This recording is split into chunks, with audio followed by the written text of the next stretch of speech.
반갑습니다. 이제 여름방학 마치고 다시 신명기 말씀을 함께 나눕니다. 오늘 신명기 16장부터 시작할 텐데요. 여러분 잘 아시겠지만 28장까지 하나님께서 이스라엘 백성에게 주신 율법에 대해서 설명하는 장면입니다. 그래서 16장부터 오늘 저희가 레위기에서도 말씀을 살펴봤기 때문에 대략적인 내용 또 중요한 것들만 짚어서 나가도록 하겠습니다. 16장은요, 여러분 잘 아시겠지만 유월절 그리고 절기에 대한 말씀입니다. 오늘 1절에 보면 이렇게 되어 있습니다. 당신들은 아비벌을 지켜 주 당신들의 하나님께 유월절 제사를 드려야 합니다. 이는 아비벌 어느 날 밤에 주 당신들의 하나님이 당신들을 이집트에서 건져내셨기 때문입니다. 당신들은 주님께서 자기의 이름을 두려고 택하신 그곳에서 양과 소를 잡아 주 당신들의 하나님께 유월절 제물로 바쳐야 합니다. 여러분, 왜 이스라엘 백성에게 유월절과 절기를 지키라고 하셨을까요? 하나님 예배받기를 원하시니까? 맞습니다. 또 하나님께서 우리의 모든 경배와 또 찬양을 받으실 만한 분이시기 때문입니다. 그 말씀도 맞습니다. 그런데 특별히 신명기에서 유월절을 지켜라 혹은 절기를 지켜라 할 때 동행에서 같이 나오는 말이 있는데 그게 뭐냐 하면 기억하라는 겁니다. 오늘도 이 16장 말씀에 보면 너희들이 이 모든 날을 지키고 기억하라라고 하나님 말씀하십니다. 여러분, 우리가 예배를 한다는 말은 뭐냐 하면 하나님을 그 시간에 우리가 임재하심을 체험하고 또 하나님을 높여드리는 행위를 우리가 예배라고 말합니다. 그런데 만약에 우리가 예배를 드리지 않는다라고 생각해 봅시다. 그러면 어떤 일이 일어날까요? 여러분, 이스라엘 백성이 출애굽한 사건 혹은 역사적으로 정말 힘든 순간마다 하나님이 함께 하셨던 그 모든 일들을 우리가 기억하지 않는다면 어떤 일이 일어날까요? 성경에서 분명히 말하는 건 뭐냐 하면 그러면 우리는 하나님을 잊어버리게 될 겁니다. 여러분, 제가 여기 예를 썼습니다만 우리가 가족끼리 생일 축하하잖아요. 제가 이 예를 종종 듭니다만 안 해도 돼요. 뭐 우리끼리 뭐 축하 안 해도 되죠. 뭐 태어난 게 뭐 별거예요. 그죠? 안 태어난 사람 있어요? 다 태어났지. 뭐 굳이 생일을 그렇게 막 뭐 선물 사고 이럴 필요가 뭐가 있을까요? 그 셀러브레이션, 뭔가 그 날을 기억한다는 건요, 그 존재의 가치를 내가 잊지 않겠다는 거죠. 그래서 우리가 함께하는 사람이 서로가 가치 있는 삶, 또 서로가 서로에게 넌 굉장히 소중한 존재다, 그리고 함께 했었던 추억들을 기억할 때 우리가 그 사람과의 관계가 계속해서 연결될 수 있는 거죠. 예배를 왜 드립니까? 우리가 굳이 예배라는 형태를 드리지 않아도 하나님은 우리 안에 계시고 우리를 생명을 주신 분께서 오늘도 우리와 동행하시죠. 그런데 우리가 그 생명 주신 하나님을 기억하고 예배하지 않으면 우리는 그 하나님이 누구신지를 잊어버릴 뿐만 아니라, 제가 후반에도 말씀을 드리겠지만 가장 중요한 모든 만물을 주신 하나님을 망각하고 우리가 경배하지 말아야 될 것을 경배하며 살게 되는, 그래서 우상에게 우리의 마음을 뺏겨 우리의 본질적인 하나님이 주신 평강과 기쁨을 잊어버리고 우리가 스스로가 하나님과 같이 되는 어리석음을 범하게 되는 거죠. 그래서 여러분, 유월절, 절기, 예배는 우리가 매주 혹은 지속적으로 그것을 행함으로 인해 굉장히 우리에게 습관화될 위험이 있습니다만, 그러나 우리가 그 행위를 통해 하나님이 하신 일을 기억하는 것이 얼마나 중요한지를 우리가 알고 그 예배를 소중하게 여겼으면 좋겠습니다. 그리고 오늘 16장에는요 11절부터 또 하나의 말씀을 주시는데 그게 뭐냐 하면 나그네와 함께 즐거워하라는 거예요. 자, 6월절에 모든 이스라엘 백성이 모여서 예배를 드려요. 특별히 남자들이 절기를 찾아서 예배를 드리고 제물을 바치고 각을 뜨고 하나님 앞에 회개하며 나갑니다. 근데 11절부터 12절에 뭐라고 되어 있냐면 이렇게 써 있습니다. 당신들은 주 당신들의 하나님이 그의 이름을 두려고 택하신 그곳에서 당신들과 당신들의 아들과 딸과 남종과 여종과 성 안에서 같이 사는 레위 사람과 떠돌이와 고아와 과부까지도 함께 주 당신들의 하나님 앞에서 즐거워해야 합니다. 당신들은 이집트에서 종살이하던 것을 기억하고 이 모든 규례를 어김없이 잘 지키십시오. 여러분, 절기를 지키는데 하나님과의 관계를 우리가 회복하고 하나님이 어떤 분이신지를 우리가 날마다 혹은 절기마다 기억할 때 또 하나 중요한 것은 모두가 함께 즐거워해야 한다는 거죠. 정말 어려운 게 뭐냐면 나는 너무 행복하고 우리 집은 너무 하나님이 축복해 주셨는데 그런데 주변에 누군가가 하나님이 주시는 그 생명과 기쁨을 누리지 못하고 산다.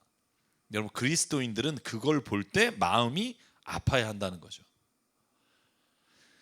여러분, 코로나 상황이 우리의 예배를 또 우리가 만나서 함께하는 성경 공부나 이 소그룹 모임을 요즘 불가능하게 만들고 있잖아요.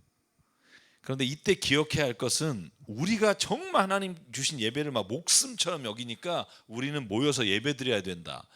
여러분, 그 말이 굉장히 신앙이 좋은 말처럼 들리지만 거기에 함정이 있다는 거죠. 그게 뭐냐 하면 예배는요, 오늘 하나님께서 말씀하신 것을 기억해야 된다는 거예요. 거기에 당신들과 함께하고 있는 남종과 여종과 레위 사람과 떠돌이와 고아와 과부까지 다 즐거워야 된다는 거죠. 교회에서 우리는 막 기쁘고 막 그런데 우리가 모이는 걸 보고 누군가가 불안하고 누군가가 그걸 보면서 굉장히 힘들어한다면 그건 진짜로 하나님이 기뻐하시는 예배가 아닐 수 있다는 거예요. 누군가가 올리신, 제가 정말 존경하는 우리 교수님이 SNS에 이런 글을 올리셨어요. 예배를 드리지 말라고 칼을 들이대면서 우리에게 강요하면 예배를 목숨처럼 지키는 게 그게 정말 신앙인이지만 만약에 예배를 드리는 게 누군가에게 칼이 돼서 다른 사람을 상하게 한다면 예배를 드리지 않는 게 신앙이다. 저는 이 말에 정말 동의하는 부분이 많습니다. 우리의 예배가 누군가에게 또한 칼이 될 수 있다는 거예요. 제가 오늘도 저희 형님이 설교하는 그 설교를 보면서 가게 앞에 당분간 교회 다니는 사람은 이 카페에 들어오지 마십시오. 이곳에 와서 식사하지 마십시오. 이런 글들을 가게 앞에 붙인 상점들이 있다는 걸 보고 굉장히 마음이 괴로웠습니다. 여러분 한번 생각해 보십시오. 우리가 예배 드리는 그것을 우리끼리는 기뻐하는데 그걸 곁에 있는 누군가가 괴롭고 힘들고 상처가 된다면 저는 그들과 함께 아파하고 그들과 함께 위로하고 그들과 함께 십자가의 멍에를 매는 것이 또한 예수 그리스도가 우리에게 주신 절기와 예배의 의미라고 생각합니다. 그래서 사는 여러분 힘들지만 조금 더 견디시고 또 이때 가장 중요한 하나님의 가정 안에서의 예배, 우리의 삶의 모든 게 예배가 되는 기쁨을 누리게 되기를 간절히 축원합니다. 오늘 말씀을 보면 16장에 저희에게 주시는 또 하나의 말씀이 있어요. 그게 뭐냐 하면 절기를 주일에만 지키거나 6월절에만 지키는 게 하나님이 절기를 주신 목적의 끝이 아니라는 거예요. 이 앞에 11절에 나오는 본문과 연결해서 보면 오늘 본문에 이렇게 돼 있어요. 당신들은 주 당신들의 하나님이 18절이에요. 각 지파에게 주시는 모든 성읍에 재판관과 지도자를 두어 백성에게 공정한 재판을 하도록 하십시오. 당신들은 재판에서 공정성을 잃어서도 안 되고 사람의 얼굴을 보아서도 안 됩니다. 재판관이 뇌물을 받아서도 안 됩니다. 뇌물은 지혜 있는 사람의 눈을 어둡게 하고 죄 없는 사람을 죄인으로 만듭니다. 당신들은 오직 정의만을 따라야 합니다. 그래야만 당신들이 살고 주 당신들의 하나님이 당신들에게 주시는 땅을 당신들이 차지할 것입니다. 잘 보실래요? 왜 6월절 절기와 세상에서 재판을 할 때 정의롭게 하는 것을 연결시키고 있을까요? 여러분, 이 말은 저는 우리가 주일에만 혹은 우리가 함께 모여서 그리스도인들끼리 있을 때만 막 행복하고 하나님의 나와 함께 하시는 걸 막 너무너무 감사하고 찬양하는 것으로 그치는 게 아니라, 여러분, 그 예배가 다른 평일에서의 모든 삶에도 하나님의 뜻으로 나타나는 게 이 절기의 본질이라는 거죠. 세상에 나가서 평일에는 자기 마음대로 내가 입맛에 맞는 사람들 재판해주고 내가 내 마음에 맞는 사람만 데리고 살고 혹은 내 마음에 맞는 사람 편을 들어서 공정하지 않게 살면서 주일은 예배당에 와서 예배드리며 하나님께 감격한다. 하나님이 그걸 원하시지 않는다는 거죠. 제가 여기에 썼어요. 절기의 즐거움은 우리가 모여서 즐거움이 있는 게 그것으로 끝나는 게 아니라 정의로움으로 세상 가운데 나타나야 한다는 거죠. 하나님의 사랑을 체험했어요. 여러분, 와, 너무 좋잖아요, 그죠? 하나님이 나와 함께 하시고 내 생명을 주셨고 오늘도 내 삶에 동행하세요. 그 사랑이 세상 가운데 어떻게 표현돼야 되냐? 물론 사랑으로 드러나야죠. 그런데 사랑의 구체적인 모습이 성경은 정의로움이라고 말해요. 정의로움. 여러분, 사랑은요 왜곡될 수 있습니다. 하나님의 영원하신 사랑이 우리에게 오지만 우리가 그걸 행할 때 입맛에 맞는 사람에게만 혹은 내 뜻에 따라서 사람을 사랑해요. 그래서 이 사랑이란 말이요 가장 포괄적이고 너무 좋은 말이지만 우리가 그걸 구체적으로 적용할 때는 그 사랑에 있어서 본질을 잊어버릴 때가 너무나 많아요.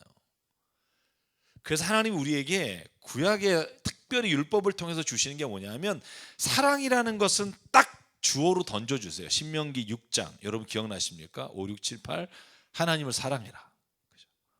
그런데 그 사랑이 세상 가운데 드러날 때는 가장 중요한 게 정의라는 거예요. 왜? 정의는 억울한 사람이 없게 하는 거예요. 예를 들면 죄 없는 사람을 죄인으로 만들고 또 뇌물로 지혜로운 사람의 눈을 어둡게 하는 행위가 결코 사랑이라는 단어로 우리가 그걸 다 무마시킬 수 없다는 거예요. 그래서 라이놀드 니버라고 하는 사람이 한 유명한 말이 있죠. 하나님의 영원한 사랑이 세상 가운데 드러날 때는 정의라는 모습으로 드러난다. 여러분, 저는 이 말을 우리가 기억해야 된다고 생각해요. 정의가 사라지면 법은 힘 있는 자의 무기가 되어 타인을 죽이게 돼요. 이게 율법이 말하고 있는 거예요. 여러분, 율법을 쭉 읽어보실래요? 그러면 굉장히 무서울 때가 있고 또 이게 정말로 하나님께서 이렇게 심하게 말씀하시는 부분이 있잖아요. 그런데 그걸 자세히 읽어보면 어떤 걸 깨닫게 되냐면 하나님은 이 법이 어느 누구에게나 공평하게 적용되기를 원하신다는 거예요. 심지어 이따가 보면 왕에게도 어떤 사람에게라도 법 앞에서는 하나님이 동일하게 우리가 판단하거나 재판하지 않으면 그 법이 오히려 사람을 억누르고 사람의 것을 빼앗는 가장 나쁜 도구가 될 수 있다는 거예요. 여러분, 요즘 제가 코로나 때문에 넷플릭스를 많이 봐요. 근데 모범 형사라든지 아니면 비밀의 숲이라든지 여러분 이런 거 보면 막 이렇게 확 끌어오르는 게 있죠. 이 재판을 담당하는 판사, 그죠? 기소권이 있는 검사들이 심지어 조사를 하고 그리고 모든 것을 다 꾸미는 경찰이 여러분 힘 앞에 굴복하거나 돈 앞에 비겁하게 되거나 이 정의로움을 잃으면 오히려 법이요 사람을 죽이는 도구가 돼요. 그래서 하나님이 법을 집행할 때는요 정말로 엄격하고 정말로 공정하게 하라고 끊임없이 반복하는 이유가 거기에 있어요. 이게 하나님의 손에 잡혀 있을 때는 하나님이 공평하게 하실 수 있으나 사람이 그 일을 주관하게 되면 반드시 왜곡되기 때문에 오늘 부탁하시는 말씀이에요. 당신들이 뇌물로 사람의 눈을 어둡게 하거나 죄 없는 사람을 죄인으로 만드는 거, 여러분 이게 가장 세상에서 악한 것 중에 하나입니다. 뒤에 이 말이 반복되니까 오늘은 지금 넘어갈게요. 자, 17장은 뭐냐 하면 좀 이 17장 읽을 때 그런 생각 들지 않으세요? 하나님 좀 심하다. 뭐 이렇게까지 강하게 얘기를 할까? 그죠? 한번 읽어볼까? 이런 거예요. 당신들의 하나님이 당신들에게 주시는 성읍 안에서 당신들 가운데서 남자이든 여자이든 당신들의 하나님의 눈에 거슬리는 악한 일을 하여 그의 언약을 깨뜨리고 다른 신들을 찾아가서 섬기며 내가 명하지 않은 해와 달이나 하늘의 모든 천체에 엎드려 절한 사람이 생길 것입니다. 이런 일이 당신들에게 보고되어 당신들이 알게 되거든 당신들 이것을 잘 조사해 봐야 합니다. 그래서 이스라엘 안에 이렇게 역겨운 일을 한 것이 사실로 드러나면, 이제 5절이에요. 당신들은 남자이든 여자이든 이런 악한 일을 한 사람을 당신들 성문 바깥으로 끌어내어 돌로 쳐서 죽여야 합니다. 이거 뭐 또 죽이라고까지 하시나 뭐 이런 생각 들잖아요.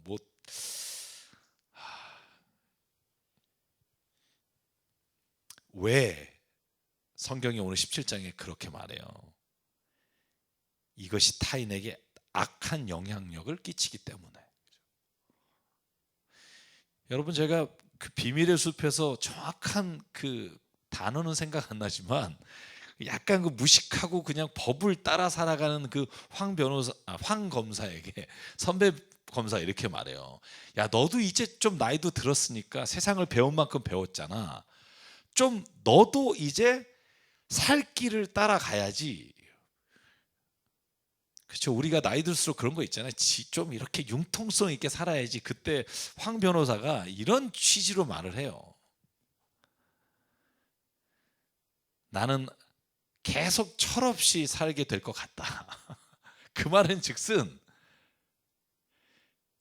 너가 살 궁리를 해야지 라고 말하는 사람도 사실은 예전에는요 안 그랬던 사람들이에요. 다 예전에는 막 법을 잘 지키고 검사로서의 자기의 사명감과 정의감에 들끓었던 사람들인데 거기에 이런 단어 나와요.